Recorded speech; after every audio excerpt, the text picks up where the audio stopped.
বন্ধুরা, আজকে আমি তোমাদেরকে খুব সহজভাবে আলুর দমের রেসিপি শেখাবো। তার জন্য আমি 500 গ্রাম নতুন আলু সেদ্ধ করে খোসা ছাড়িয়ে নিয়েছি। আর লাগছে আমার পেঁয়াজ, আদা, রসুন, টমেটো, ধনেপাতা, লাগছে নুন, হলুদ গুঁড়ো, লঙ্কা গুঁড়ো, গোটা জিরে, তেজপাতা, মটরশুঁটি আর লাগছে ধনেপাতা। এইভাবেই এই দিয়েই আমি আলুর দমটা বানাবো। এবারে তোমরা পুরো ভিডিওটা দেখতে থাকো আমি কীভাবে আলুর দমটা বানাবো। কড়াতে তেল দিয়ে তেলটা গরম হয়ে গেলে তেজপাতা আর গোটা জিরে ফোড়ন দেবে। তারপর আমি মিক্সিতে একটা পেস্ট বানিয়েছি আদা, পেঁয়াজ, রসুন, টমেটো আর একটুখানি ধনেপাতা দিয়ে। সেই পেস্টটা এবার এই কড়াতে তেলের মধ্যে দিয়ে দেব। এইভাবে একবার বানিয়ে দেখুন আলুর দম তো অনেক খেয়েছেন, এইভাবে বানিয়ে দেখুন লাল লাল আলুর দম, দেখবেন রুটি পরোটার সাথে জমে যাবে একদম।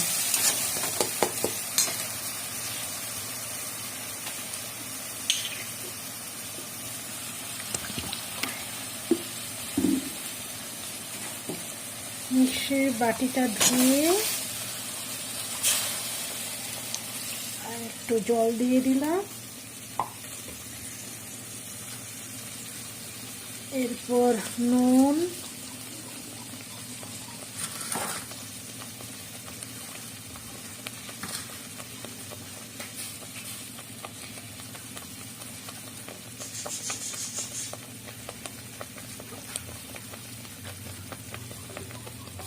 হলুদ গুঁড়ো,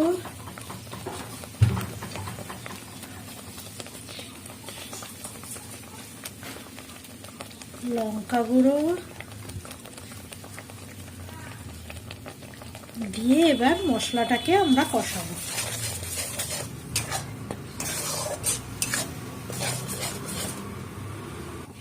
এরপর অন্য একটি কড়াতে একটু তেল দিয়ে আলুগুলোকে একটু লাল লাল করে ভেজে নিতে হবে।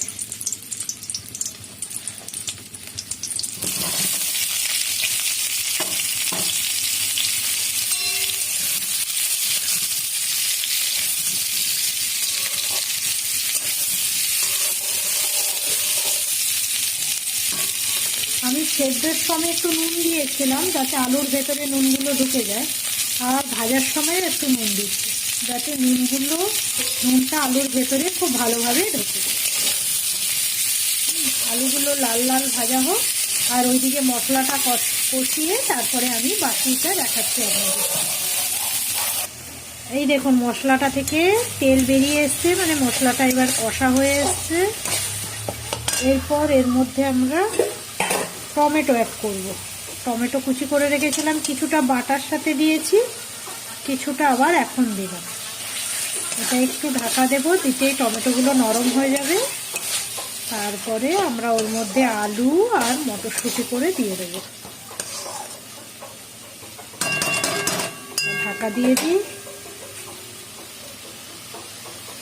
দিয়ে আর একটুখানি কষানো হোক। এই দেখুন মশলাটা কষানো হয়ে গেছে। এরপর আমি একটু ব্যালেন্সের জন্য একটুখানি চিনি দেব। একটুখানি যেহেতু টমেটো আছে তো একটুখানি চিনি দেবো। আর দিয়ে দেবো এর মধ্যে মটরশুঁটিগুলো।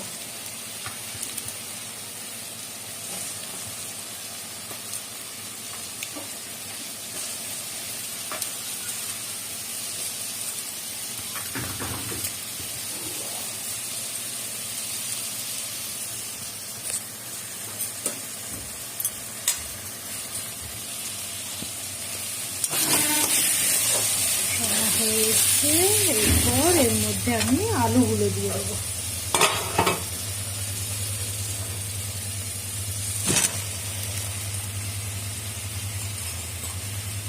আর একটুখানি কষিয়ে তারপরে আমি জল দেবো। এরপর এর মধ্যে আমি একটু ধনেপাতা কুচি দিয়ে দিলাম। এরপর আর একটু কষিয়ে নিয়ে ধনেপাতা আরেকটু রেখেছি, লাস্টে দেব, কারণ ধনেপাতার গন্ধটা না খুব একটা কষালে ধনেপাতার গন্ধটা পাওয়া যায় না, তাই জন্য আমি পরে দিলাম ধনেপাতাটা।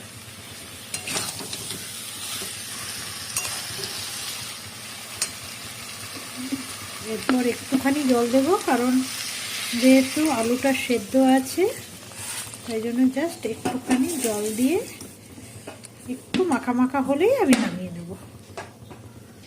দেখুন আলুর দমটা আমার মোটামুটি হয়ে গেছে। আলুর দমের কালারটা দেখুন কি দারুণ এসছে। এরপর ওপর থেকে একটু ধনেপাতা কুচি দিয়ে দিলেই রেডি ঝাল ঝাল লাল লাল আলুর দম।